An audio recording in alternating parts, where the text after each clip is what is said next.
Sobat Ceria, ketemu lagi dengan Listia di sini. Kali ini kita akan membahas tentang batuk. Apa itu batuk? Apakah batuk selalu musuh yang harus kita hindari? Atau justru teman yang harus kita berdampingan dengannya? Nah, sebetulnya batuk adalah mekanisme tubuh mengeluarkan sesuatu benda asing dalam tubuh kita. Jadi batuk adalah normal. Kita bisa bayangkan bagaimana kalau kita tidak punya refleks batuk. Semua partikel, debu, lendir tidak bisa keluar dari saluran nafas kita.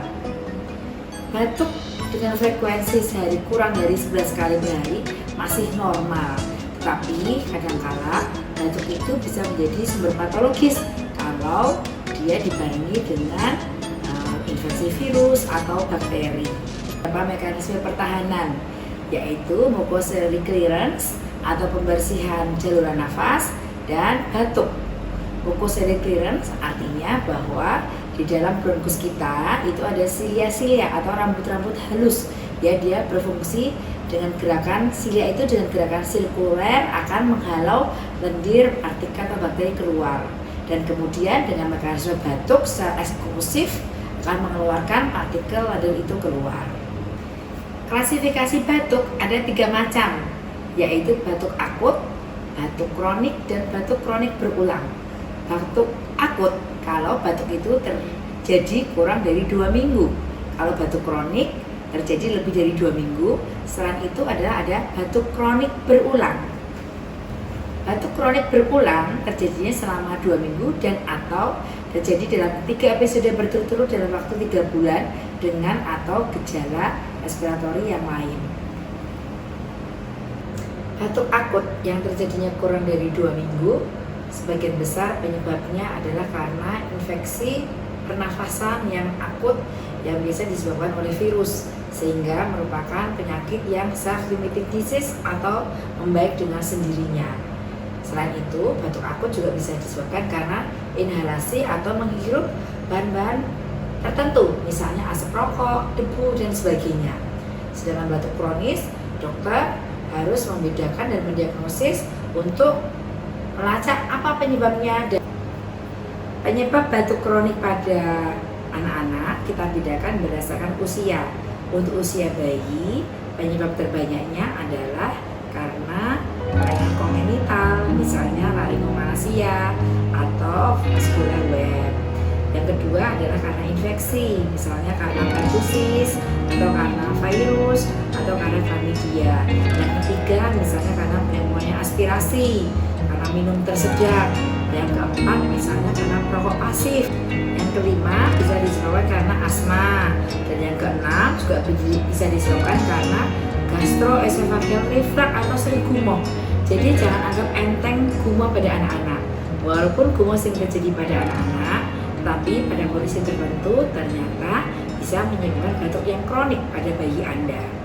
Kalau tadi pada usia bayi, kalau sekarang pada usia anak prasekolah, terbanyak disebabkan karena asma, karena pasca infeksi virus, karena aspirasi juga bisa, karena perokok pasif, karena pertusis, karena TBC, karena otitis media supuratif kronik atau infeksi di telinga, bisa juga karena perokok pasif.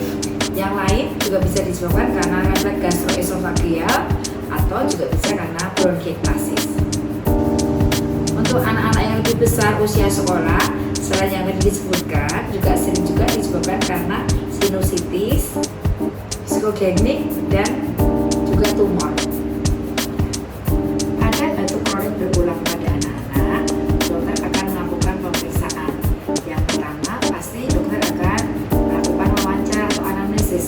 Akan ditanyakan sudah berapa lama batuknya, apakah ada sesak, apakah ada demam, batuk berdarah, riwayat TBC pada keluarga, nyeri, noisy breathing atau suara yang mengganggu atau suara grog-grog, apakah ada yang merokok, kemudian apakah ada kesulitan dalam makan, makannya jadi berkurang, minumnya jadi berkurang, atau terjadi dehidrasi, ataukah ada polutan, ataukah ada muntah-muntah yang berulang. Selain itu, selain anamnesis, dokter juga akan melakukan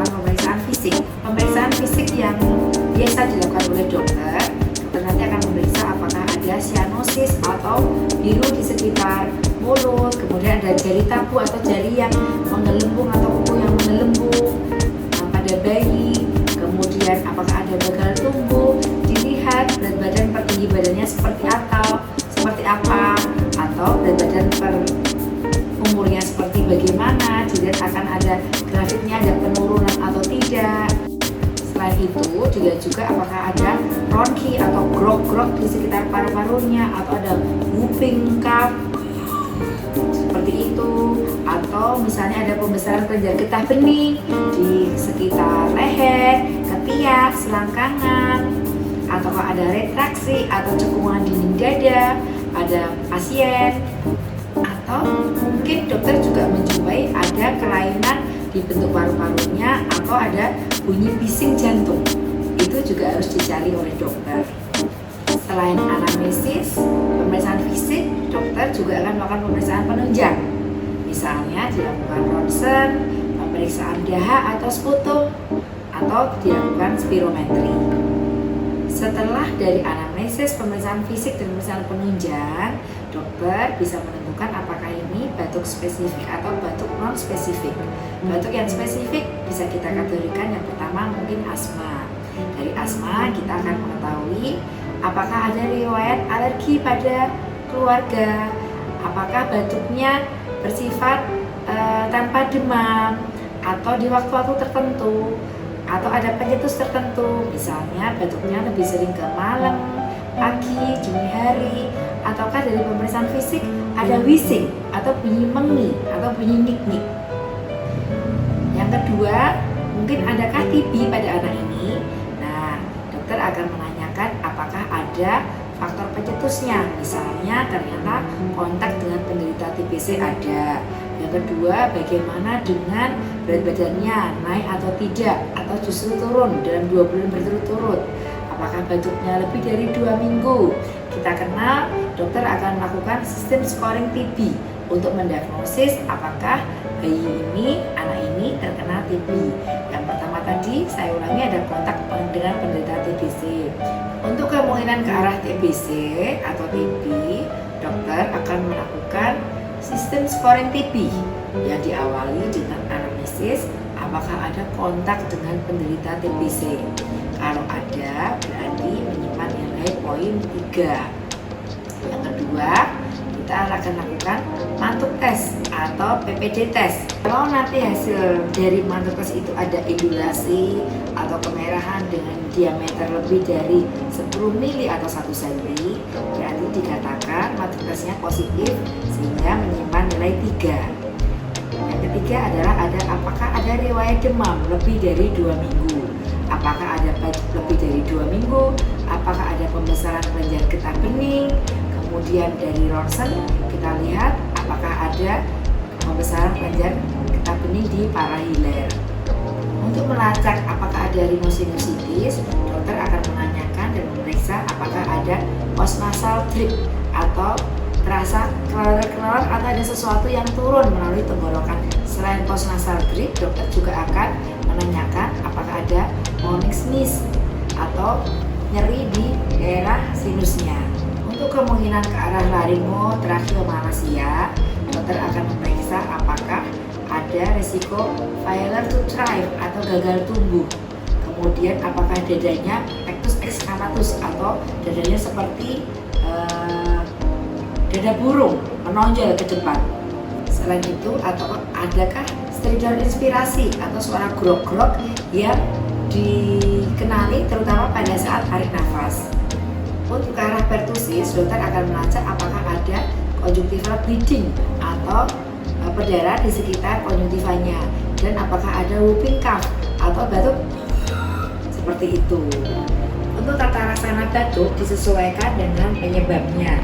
Misalnya untuk asma, dokter akan menerapi sesuai dengan guideline untuk asma. Untuk ke arah GERD atau gastroesophageal reflux disease, dokter akan mencari apakah ada muntah berulang atau ada gangguan tumbuh atau failure to thrive. Untuk TBC, dokter akan memberikan obat antituberkulosis yang diberikan selama 6 bulan sesuai dengan petunjuk penanganan tuberkulosis pada anak. Untuk obat-obatan untuk pengencer dahak atau kita sebut dengan mukoaktif seperti mungkin ambroxol, edrostein, guanifenesin, atau GG, dokter kadang memberikan untuk anak-anak yang lebih besar yang sudah refleks batuknya sudah baik. Sebelum pemberian obat-obatan, perlu diperhatikan bahwa terapi utama untuk batuk itu adalah hidrasi atau berikan cairan sebanyak mungkin yang anak bisa. Tentunya untuk bayi kurang dari 6 bulan yang dia mendapatkan ASI eksklusif, ASI adalah hal yang utama. Untuk anak-anak di atas umur 6 bulan yang dia sudah mendapatkan MPASI, berikan cairan sebanyak mungkin yang dia mampu, atau makan minumnya kasih yang lebih cair supaya dia lebih mudah menelan, dan berikan makan dengan porsi yang sedikit tetapi dengan frekuensi yang lebih sering. Untuk anak-anak di atas 1 tahun boleh diberikan air putih hangat dengan tambahan madu. Itu akan membantu sangat untuk keberhasilan kesembuhannya. Kortikosteroid topikal biasanya juga diberikan pada anak dengan rhinosinusitis atau pada anak dengan rinitis alergi, atau bisa juga diberikan pada asma sebagai kontrol atau pengendali.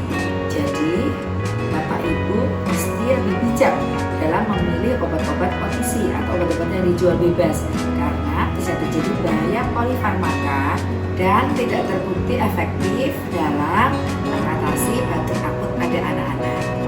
Karena untuk dahak yang kental, yang viskositasnya amat sangat kental, memang dibutuhkan obat-obat untuk membantu mengejarkan kekentalannya itu supaya tidak menjadi sumbatan di saluran nafasnya.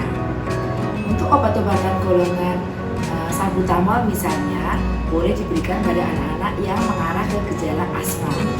Steroid tidak selalu diberikan. Obat-obat OTC atau yang dijual bebas di apotek-apotek biasanya mengandung beberapa bahan aktif yang isinya mungkin mengandung antitusif, antihistamin, antihistamik dan dikonstan, atau bronkodilator antitusif, dan itu tidak direkomendasikan untuk anak-anak yang masih kecil. Untuk kortikosteroid inhalasi atau nasal spray tidak efektif diberikan pada anak dengan common cold atau selesma. Untuk antihistamin atau CTM generasi pertama tidak dianjurkan karena akan menimbulkan efek samping mengentalkan sistem sekretori. Tetapi untuk antihistamin generasi kedua seperti cetirizine dan sebagainya bisa diberikan pada kondisi rinitis alergi.